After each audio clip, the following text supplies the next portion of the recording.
Guys, what's going on? Heath here with a quick introduction to the conversation that you are about to watch. This was recorded over Skype. This conversation between myself and the fantastic YouTuber Pynn, Mr. Vinegar Syndrome himself. We did this over Skype. Sometimes Skype is a wonderful platform that there are no problems whatsoever, and then other times Skype seems angry. And this is one of those instances. I don't know if it was just very maximized bandwidth, a lot of users on Skype when we recorded this. I'm not sure, but for whatever reason, this video is just there. Listen, there are sync issues, there are framing issues. However, if you're just listening to the conversation, go make a sandwich, make some brownies, and bake some brownies in the kitchen while you're watching this video. The conversation is fantastic. I loved talking to Aaron, but if you're watching this, you're going to see our sync is kind of coming and going. It'll slip in, it'll slip out. We had some freezes in the video, but the audio, the conversation is what matters. Also, Skype has chosen to frame Aaron almost completely out of, like he's like 3/4 in, but part out of the frame. So really interesting decisions there, Skype, that the robots that made this video possible made. But again, it's the conversation that matters, and I was so happy to talk to Aaron Pynn. I think you're going to have a blast with this one too. So without further ado, back to Serial at Midnight.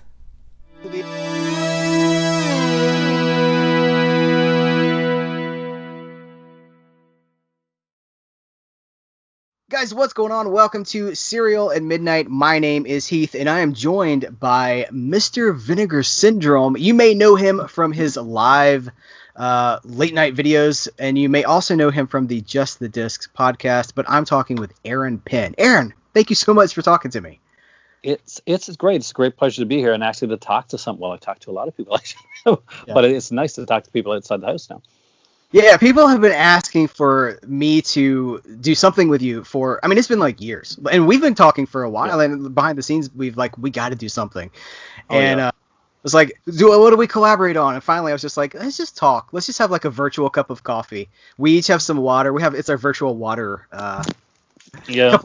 Yeah. So you cheers. Got the Fanta bottle. I do. Yeah. This is like my favorite cup. This pops up in multiple videos. I got this from the zoo, and I don't know. It's got flamingos on it, and it just makes me happy. And it holds like 32 ounces. So it's my go-to. I never wash it. No, I'm just kidding.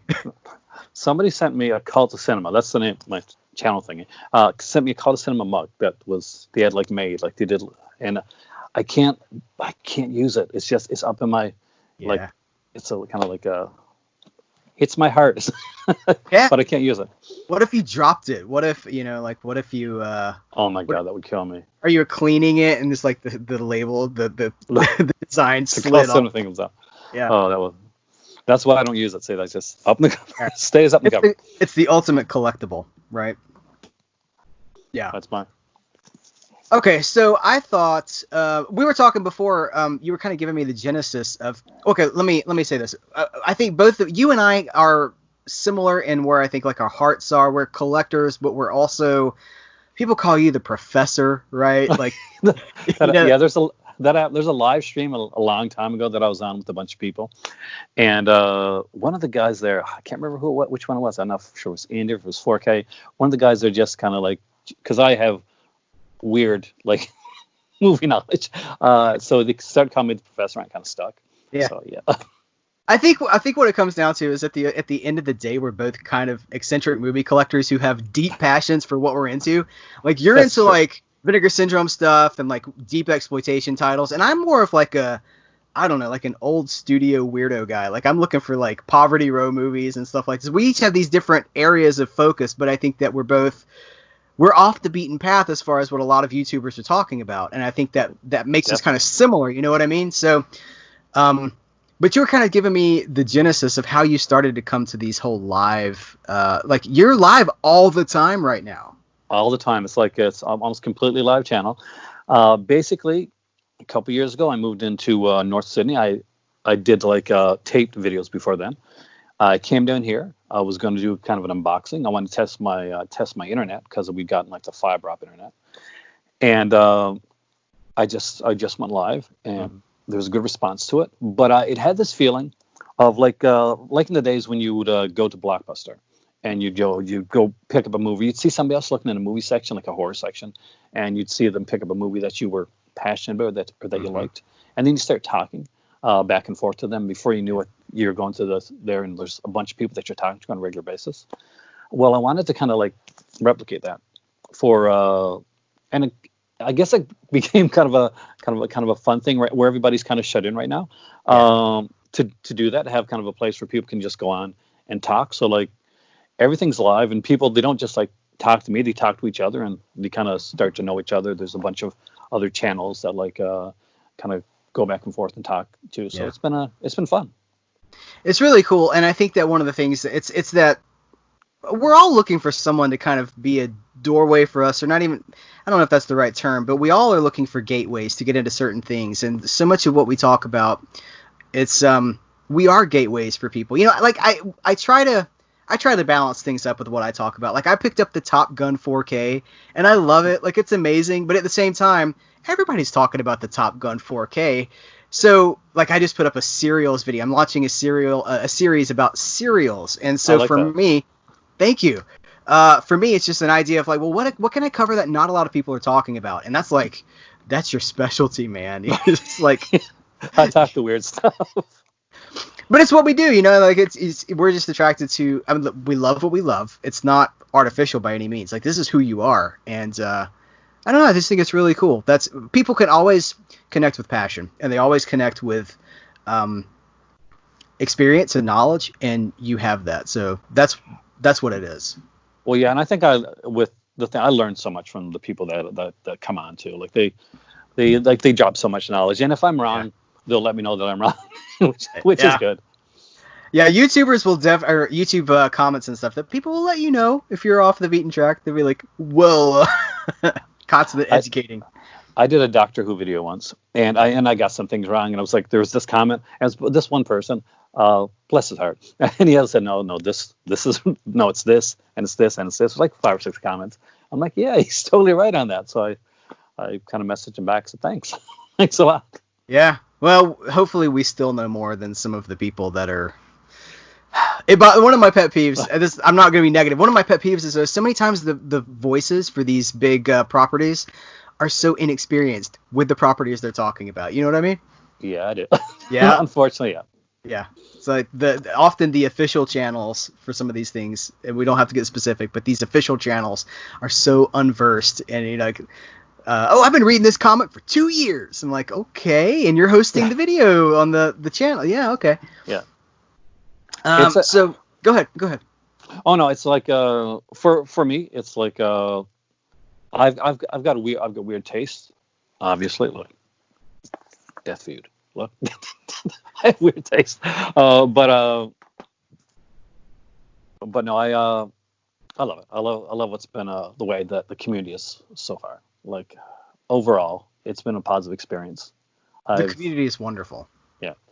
And you fostered a wonderful community too. Like you're, I see this with my community as well. But when you put so much love, because nothing that we do is based on like taking things down or like 10 things wrong with so and so. This is like our channels are based on our passions. Yeah. And when you put that out, that's what you get back most of the time. You get there's the occasional troll, but most of the time when you're putting out love, you get the love back.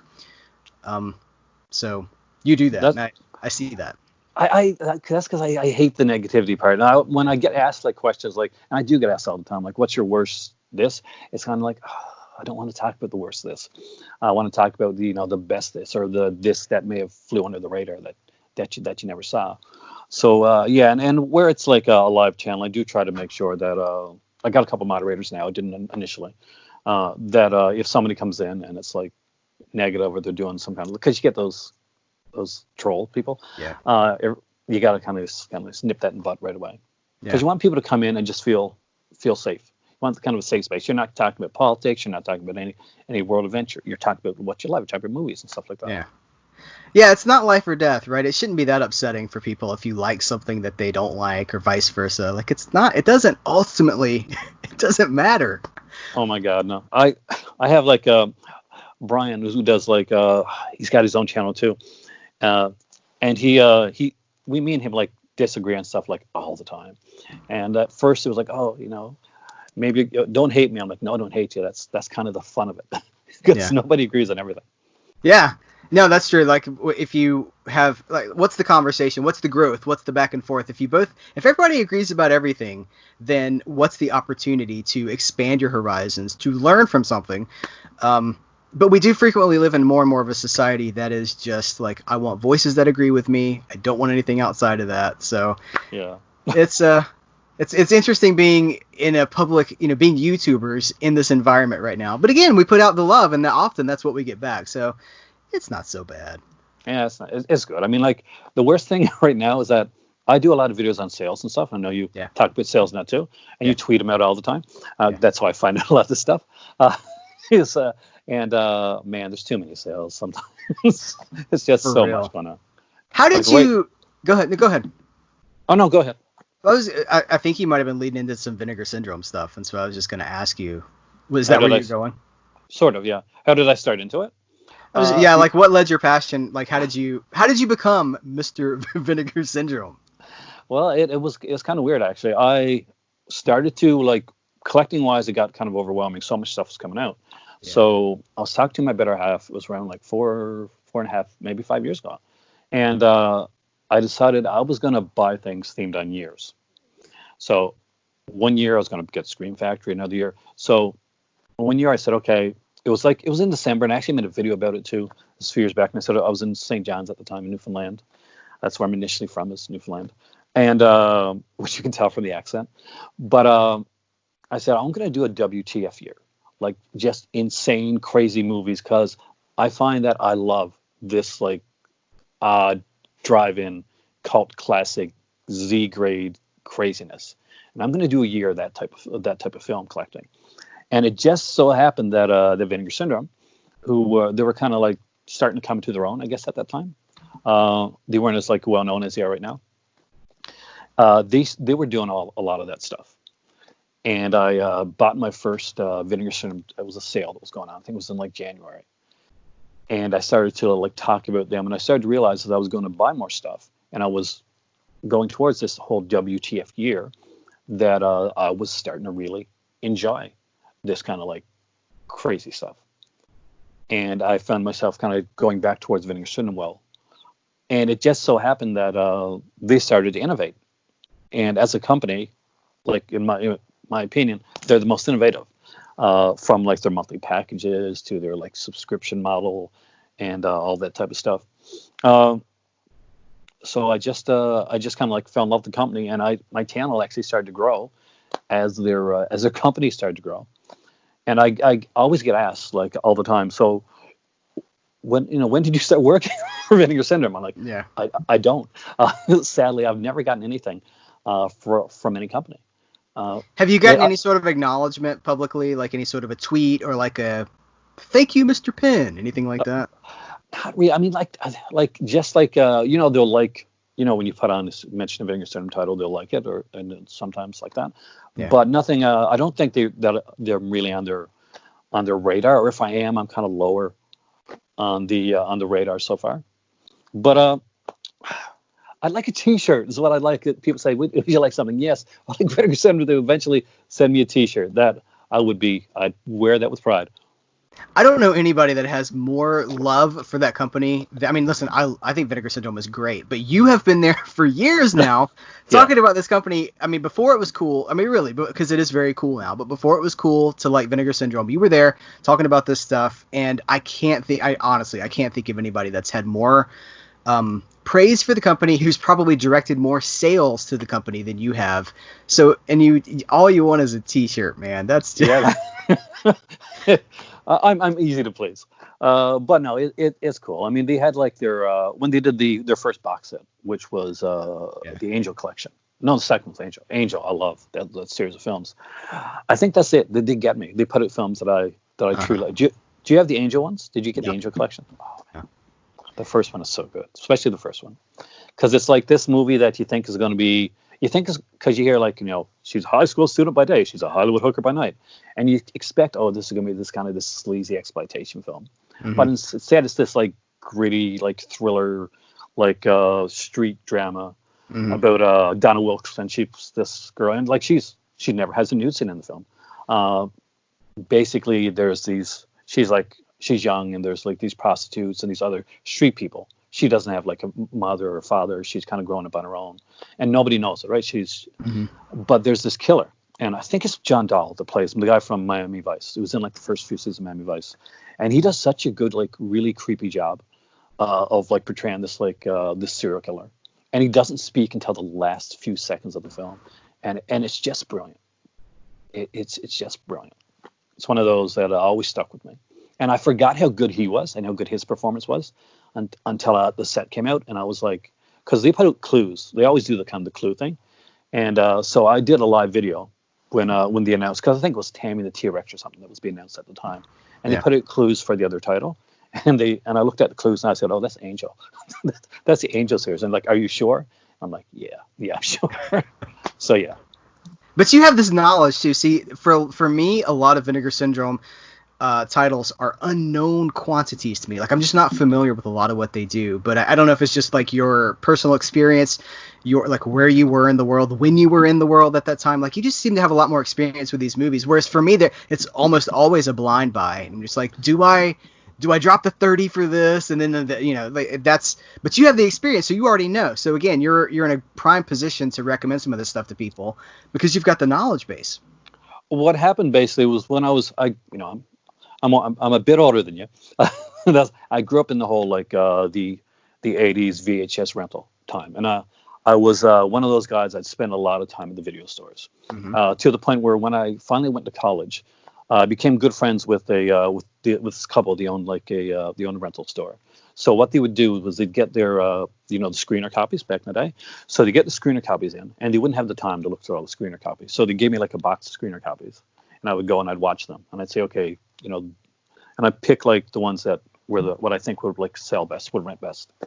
So I'd see like a lot of stuff like Body Melt, like the Australian one, and a lot of kind of like weird films like that. Frank Henenlotter's film, it was put up by Synapse, I think, and which I really wanted them to put like because if there was a VHS of Frankenhooker and you could like press on it and she'd say like, want a date? I wanted that so much to be on the Blu-ray copy, but sadly it wasn't.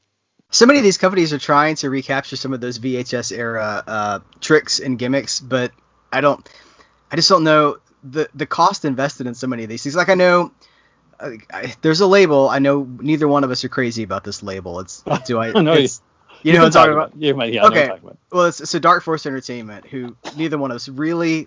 It's the shenanigans behind the scenes more than anything. Yeah. It's the way they treat their customers. But they were trying to do the box. Oh, then what's the name of the movie now? I can't even. I have the movie. Dead. Dang it! Had the glow in the dark. It had the eyes that light up on the VHS box. Oh yeah, did Code Red put down it originally? Is that? Because do I have that here? I got like the DVD of that one, I think. Dead Pit, right? Yeah, Dead Pit. That's it. Dead Pit. Yeah, I was like, Dead. Yeah, they were gonna do that as well, but I think it was gonna end up being like $50 per unit, and that's just when you start to get into that investment versus profit, like it just becomes cost prohibitive, I suppose. Like, I mean, there's certain things they can do, like the lenticular covers. You see companies do, like even Criterion did, like for Time Bandits, they did like a lenticular cover for that. But if you've ever seen Dead Pit, it's an interesting film, but it's not a $50 film. Exactly. Yeah. Speaking about Vinegar Syndrome being innovators, we have to talk about Rad, because that's their first 4K. Listen, Criterion's not 4K yet.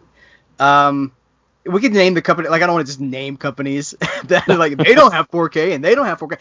But really, most of these boutique labels have not embraced the 4K Ultra HD format. Vinegar Syndrome has, which is very, very cool.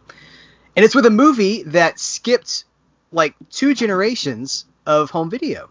Oh yeah, well, this is their second 4K release, actually. Is it? What was the first one? Tammy and the T-Rex. That's right. But this is a bigger deal because Rad, that's, like you said, it's never been on DVD before. It's never been on Blu-ray before.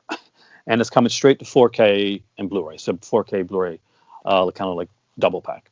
Yeah. So for people that want the film and they're worried you don't have 4K yet, the Blu-ray's still there.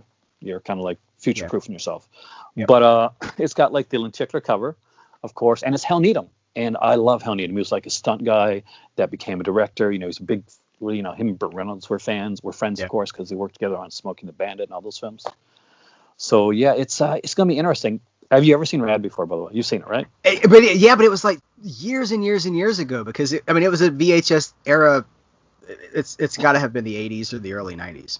It's Karate Kid, but with BMX bikes. So if you ever watch Karate Kid, and I've said this on my channel before, if you ever watched Karate Kid and said, you know what, if they took that karate and put some BMX in there, I'd really enjoy that film. That's Rad. That's what Rad exactly is. There's so many movies like that. There's a movie called Showdown. Have you ever seen Showdown with Billy Blanks, the Tybo guy?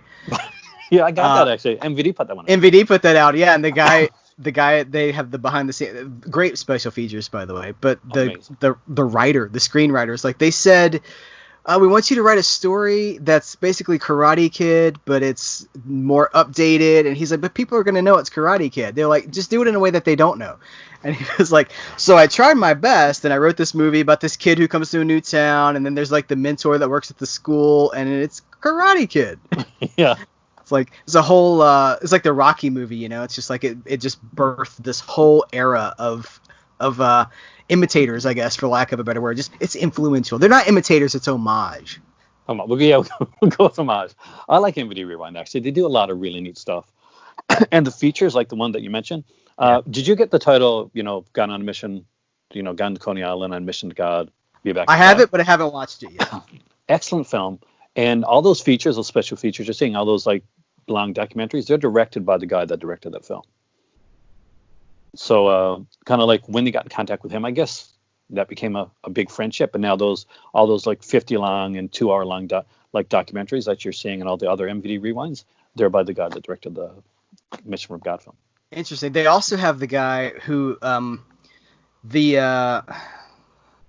trying to pull titles here. They're 2 very, very short backyard home horror movies from these kids in the 80s. The Violence movie part 1 and part 2. They were like teenagers when they made this movie, but the director who was like in charge of making these movies, he works for MVD now. Oh, nice. Making those documentaries. Yeah, so it's like and so MVD put out the Violence movie double feature, and they've kept that guy for all, like it feels like family, It's kind of to your point, like they keep it they keep these people involved moving forward, which is very cool. Yeah, you got to respect that when you see a company that's doing stuff like that. Absolutely. So what else is exciting you? So like not budget, but boutique labels, the boutique label. Like what did you order the Al Adamson box set? Did you end up ordering that? The ghastly bundle of horror. I ordered the big one. That's my birthday present. It'll get here eventually. Severin's a company I got really excited about. I was in Ontario January last year, and basically I was there for about a week. There's a store there called Bay Street Video. Mm-hmm. So where I'm at, there's no video stores. So needless to say, it was like freezing cold, and I was going there every single day, walking like blocks to get to this store to buy stuff, and I bought a lot of stuff. And I started seeing the Severn titles there, and they had like the black cases, and they had like CD soundtracks with them, and there were like of movies that I really like, crazy stuff that I really liked. Emmanuel and the Last Cannibal, the Lord Gemser one, and things like Absurd, which is absurdly fun, just film is shocking dark. So Severn's a company that really kind of has been on my radar for a while now, and I'm starting to collect their stuff. The Umberto Lindsay Carol Baker set that's going to be insanely good. Mm-hmm. And I had to grab that one. And I guess like Second Sight, right now they're coming up with a lot of stuff. Dawn of the Dead, that is going to be massive. Although it's only their initial one is only shipping in the UK. Mm-hmm. So I'm guessing I'm probably going to have to get it like through Amazon, which I'm hoping is not going to cost me like through the nose for that. Well, does Diabolic DVD ship to Canada? Do you guys have access to those to that site? We do, but they're a bit expensive. Like we do have a company here in Canada that's like Diabolic DVD called Unobstructed View, and they do anything that a lot of the stuff that you see like come out from Criterion and that's actually them. 'Cause basically, ever watch Trailer Park Boys? It's a Canadian show, so they got their start like doing seasons of Trailer Park Boys and Corner Gas stuff like that, right? Mm-hmm. So they're called and. They eventually went into the distribution market, and they're kind of like our version of Diabolic. Nice. Okay. Well, I know that the reason I asked is because I know Diabolic DVD has said yes, we are of course going to have Dawn of the Dead. You know, we'll have import copies of that. So we're all wanting it. It's weird that isn't it weird that a movie that popular and that influential has become so hard to get. It's insane. I mean, like we all got our Anchor Bay Ultimate Edition copy there. You know, the 4 DVD one, just waiting for it to get upgraded to Blu-ray, and it seemed like it was taking forever. But I'm kind of glad that it did, because I can imagine it being put out by another company. I don't want to say the names, but we just get a featurette or we get an interview. But they're taking the time to put like the CDs and get the score there and the musical cues and stuff like that. And I'm a big geek for that. I'm a big audiophile, so that actually excites me. Like more so than any of the features, the CDs excite me on that. Yeah, Severin's another one of those. They put the soundtracks in the I know Zombie. Is it Zombie 3 or the numbering? Because Zombie was marketed as Zombie 2, right? The whole thing is kind of confusing to me. But the Severin's releases of those movies have the soundtracks. As often you get the soundtracks in there, and that's just that's class. That's that extra touch. Yeah, I got the zombie films here. I don't have the Birds, which I think is the 5th one. But I do have like the first 2 that were put out by Severin. I don't think they put out the other one. If they did, I don't know it. Have you heard? It's my secret shame. It's not even a secret. It's just my shame. My zombie movies at Walmart story. Are you familiar with that video that I put up? I love the video. Actually, it was so cool of them. Yeah, no, it was very cool of Severin. It was a bad experience overall. And to this day, people think I made the whole thing up, which I swear I did not.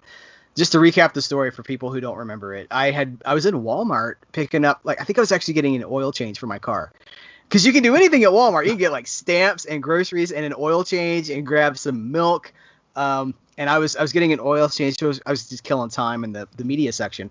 And I was like, they were doing a reset, like moving the aisles, like moving all sorts of stuff around. So there was stuff that I was like, I've never seen this here before. Was this like under the aisle here? And they found it. And so it was like Warner Archive titles, which they don't show up in Walmart.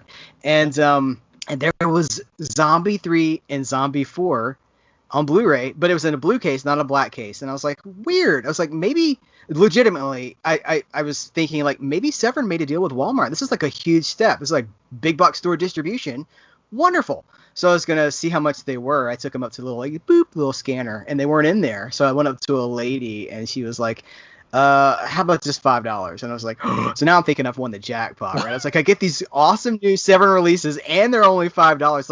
Like I'm gonna say no. I was like, absolutely, yes, let me have them. So I come home and I make this video, and the whole point of the video is be like, just be patient and keep your eyes open and look what's out there, guys. As you can find all sorts of wonderful things. And then I stopped the video because I hadn't even opened them yet. So I stopped the video and I'm like, all right, time to go watch Zombie 3. So I crack it open and it's like the old, like 2002 DVD inside. And for both of them, and to this day, the only thing I can think is that someone was running a scam where they took the new Blu-rays out and put their old DVDs in. But see, this doesn't even make sense either because there were no black cases. It was blue cases instead. So did they just fabricate the entire thing and then take it to Walmart and say, Walmart, listen, they'll give you a refund for just about anything. So did they, so they fabricate this thing and then they go like try to get some cash for it and be like, these are these new Blu-rays, we bought them online. I don't know. But Severin saw the video. I did not reach out to Severin. Severin saw the video and they were like, well, that's crazy. We're going to send you Zombie 3 and Zombie 4, which was so cool. So generous of them. So I still talk about that every time I get a chance because it just shows, look, they had no reason to send those to me. No, that was awesome. But they did. It's so incredible. So I have a debt to those guys. I reviewed them. I still, like I said, I still talk about it every time I get a chance. But it's an embarrassing story because I look like garbage in it. I look like the guy who's like $5 for like we want to support these companies, and here I am like. But it's awesome. I mean, like, so somebody literally like went and said, "What did you get? The Shriek show, like the 3-pack or something like that, and put Zombie 3 and 4." So it was the Shriek. It was the Shriek show discs. Yeah. Yeah, that's what I figured because they came as a 3-pack altogether, right? Zombie 3, 4, and 5 and Shriek show. So the person probably had them and just went like that. Yeah. Yeah, can you hear me? Yeah, it took us. Well, you're still cutting in and out. It's like Max Headroom. That's what it's doing. Do you know I get called all the time on my channel? It's like, do you know who you remind me of? You remind me of Max Headroom. Oh wow. Yeah, it's kind of comical because when I was a kid, me and my cousin had like a keyboard, right, like one of those like little Casio keyboards, and we were like big sci-fi geeks. So I was acting, acting school and stuff like that. So in the summer, what we do is we write these like little plays, almost like radio plays, and I would play Max Headroom, and he'd like alter the voice for the glitchy stuff and all that. It was cool. Did you say you went to acting school? Is that what you just said? I wish. No, when I grew up, that's what I was going to do. I was going to go into acting. So I did like every play I could do, whether it be in school or kind of off Broadway, like any community stuff that I could do, voice classes, dance classes, just movement classes, that type of stuff. And I finished school. I was a huge Doctor Who fan. That Doctor was like my thing. And so in 1989, I graduate, and I put my applications into a couple different like universities and that. So one of them is in Western Ontario, and it's for drama, and I get accepted. I'm excited to go. It's a big deal. I get accepted for journalism as well, and I hear in the grapevine that Doctor Who, it's probably going to be canceled. And one of my acting goals at the time was I want to act on Doctor Who one of these days. And I'm thinking like, oh, they're going to cancel it. And I think like later on in the year, like in November, I think they canceled the show. But it changed what I was going to do. I didn't go to drama. Instead, I went and did journalism. So yeah, crazy things that can change your whole life. What could have been? Have you? Well, I have two things I want to say now, but I'll go with this first one. Have you? I know you've been talking about Doctor Who. You've been collecting the new Blu-rays and stuff. Did you get the last Sylvester McCoy season that came out? I got the Sylvester McCoy one, and the one after that too. The Series 14, which is Tom Baker. It's the last Philip Hinchcliffe one. I'm starting to get the UK ones. Yeah, those are better for sure, but they're harder to get. They're cool. I mean, you got to order them on the first day, but I got the first four I got are the North American ones, and hold on a sec, okay? Just give me a sec. Yeah, sure.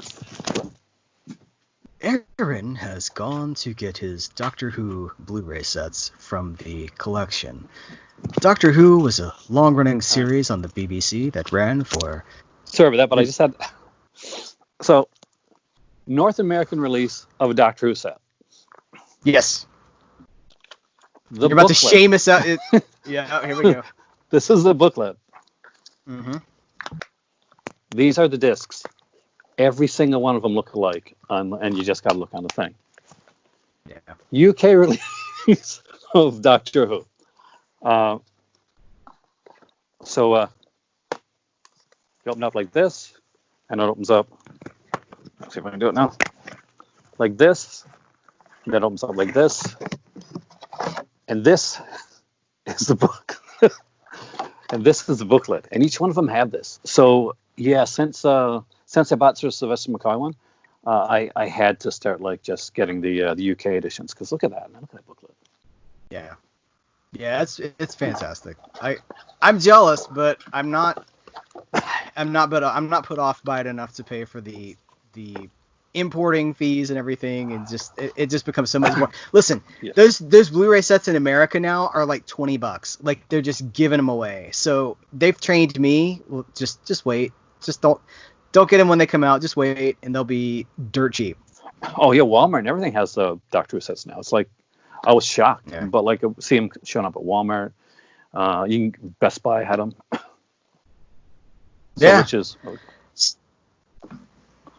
But that's Spectrum stuff. The other thing, yes, I understand. And they're going out of print too. Like, they're doctors that they when they sell out, they're just gone, right? Like, the first Tom Baker set was impossible to find for.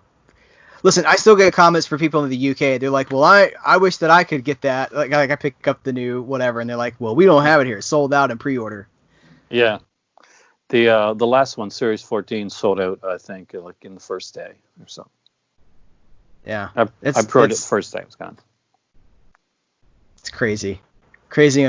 I feel bad for the collectors over there too, because that's these are tough times right now, and I can't really expect everybody to, you know. I mean, I guess we have to prioritize what's most important, but I just feel bad for the people that when it's so limited and it's selling out in pre-order, that that you're out. You're sorry, it was sold out in pre-order. Too bad. See, the good thing though is that we still have, there's still these available as long as you got. And I always, Yes. one thing I say, if you're going to do it, if you're collecting it all and you want to we want to invest in anything, you want to save up a little bit of money, get a region-free player, and then if you miss out, like this here, for instance, when I got this one, it came not a problem. Came to my door. The new one I got, there was a $27 import charge on it, so that made it like a bit pricier because I actually it was pretty cheap when I pre-ordered it and I got it at the lowest price. But but like say this, I can get this at Walmart, $30-$40, max. And if you're in the UK and you got like a region-free player, for instance, it might be a little bit cheaper. If you just want because it's the same features, man. Like the disc might look, there may be like a booklet and stuff, but like it's the same, all the same features are there. So you're safe either way. Yeah. So go region-free. Yeah. The other thing you were talking about how you had all this drama and stuff in your background, and it just made me wonder: is that one of the reasons that you love going live so much because it gives you that thrill of performing, the thrill of no net? You think that's got something to do with it? It might actually. I never really thought of it that way. That's actually a good one. I do and I used to love improv classes and stuff like that. So yeah, that actually might be a bit of it. I don't mind. Like I still get a little bit nervous sometimes before I go on. I got nervous before we did this call here. I'll always be like, am I going to say the right things? Am I going to come off like an idiot? And then then you'll start and bam. Yeah. So hopefully, that makes me wonder. That's interesting. Yeah, you're a performer. That's what it is. You got this show business. You got hey, give me some jazz hands. Sing us the song. The clang clang clang with the trolley. But I love live. I got to say, I do like it. And sometimes I'm like that, and I don't have to write a script anymore. And I could never. I was never really good at writing. Like I'm a writer. And I actually wrote a couple of films for a company out of Ohio, right? And they're at a business now. They're called Twisted Gate Entertainment. And the first one I wrote for them was called Hell Cemetery. And it was like the first film I ever wrote. Had to like look up like screenwriting stuff. And it was like, I think it was like 88 pages. And when you're doing like a script, it's like think about it like a minute per page, right? So it's around an 88-minute long movie. So the movie goes and I don't know. They said like the lead actors died, unfortunately. So they didn't recast. They just decided that we'll shoot around the lead parts of the film. So when I get the film come, because like eventually because they make the film and I get the film come in the mail, and it's like 20 minutes long. And I'm like, okay, and I'm like watching it, and I don't recognize it. So I stop it, and I go. And I print off my script, and I'm looking at it. I'm like, well, some of the words are there, but that was my first experience like writing a screenplay, and yeah. But it was like box checked. Like, okay, I've done that. Like, and I wrote a few more for them. I don't think anything else got produced, but I got paid, so that was good. But I checked out that box. Like, okay, I wanted to write a script. I wanted to get my name on something. And I did, like, even though it was really bad, it was something that was out there.